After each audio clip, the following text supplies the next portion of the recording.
അസ്സലാമു അലൈക്കും വറഹ്മത്തുള്ളാഹി. എത്ര മനോഹരമാണ് ഈ പള്ളി കാണാൻ. ഇത് കണ്ടപ്പോൾ ഒന്ന് വീഡിയോയിൽ പകർത്തണമെന്ന് മനസ്സിൽ കരുതി.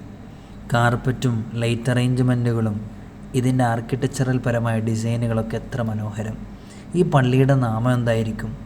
ലോകത്ത് മുത്തുനബി സല്ലല്ലാഹു അലൈഹി വസല്ലമ തങ്ങൾ കഴിഞ്ഞാൽ ഏറ്റവും വലിയ സ്ഥാനമുള്ള മഹാനായ അബൂബക്കർ സിദ്ദീഖ് റളിയല്ലാഹു അൻഹുവിൻ്റെ നാമധേയത്തിലുള്ള പള്ളിയാണ് മസ്ജിദ് അബൂബക്കർ സിദ്ദീഖ്.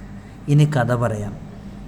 ബഹ്റൈനിൻ്റെ ക്യാപിറ്റൽ നഗരമായ മനാമ, ആ മനാമക്കടുത്ത് ഒരു വിശ്വപ്രസിദ്ധമായ സ്ഥലമുണ്ട്. എന്താണ് ആ സ്ഥലത്തിൻ്റെ പേര്? ഹൂറ. പണ്ട് കാലങ്ങളിൽ മീൻപിടുത്തത്തിലും പേളിൻ്റെ പവിഴത്തിലുമെല്ലാം പ്രസിദ്ധമായ നഗരം. അതിനപ്പുറം പരിശുദ്ധ ഖുർആനിൻ്റെ മ്യൂസിയവും അതുപോലെ വിത്ർ നിസ്കാരവും തറാവീഹുമൊക്കെ കൃത്യമായി നടക്കുന്ന ഒരു മഹത്തായ പള്ളി. ഈ പള്ളി 2024 ഇതുപോലെ വികസിതമായത്. എന്നാൽ ഈ പള്ളിയുടെ പഴക്കം ഹിജറ 1402 സ്ഥാപിതമായ പള്ളിയാണ്.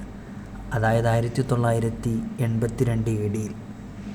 ഈ പള്ളിയുടെ നിർമ്മാണത്തിൽ ഏറ്റവും കൂടുതൽ മുമ്പിൽ നിന്ന് പ്രവർത്തിച്ചത് ഇവിടുത്തെ കിങ് അഹ്മദും ഹമാദും അതുപോലെ ക്രൗൺ പ്രിൻസായ സൽമാൻ രാജാവും കൂടിയാണ്.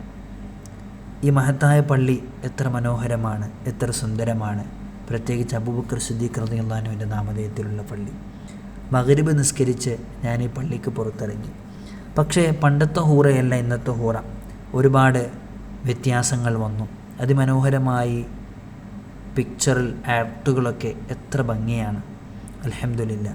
ഇന്ന് നൈറ്റ് ലൈഫിൻ്റെയും അതുപോലെ കൾച്ചറൽ ഡെവലപ്മെൻറ്റിൻ്റെയും ബിസിനസ്സിൻ്റെയും ഒക്കെ ഹബ്ബായി ഹൂറ മാറിക്കഴിഞ്ഞു.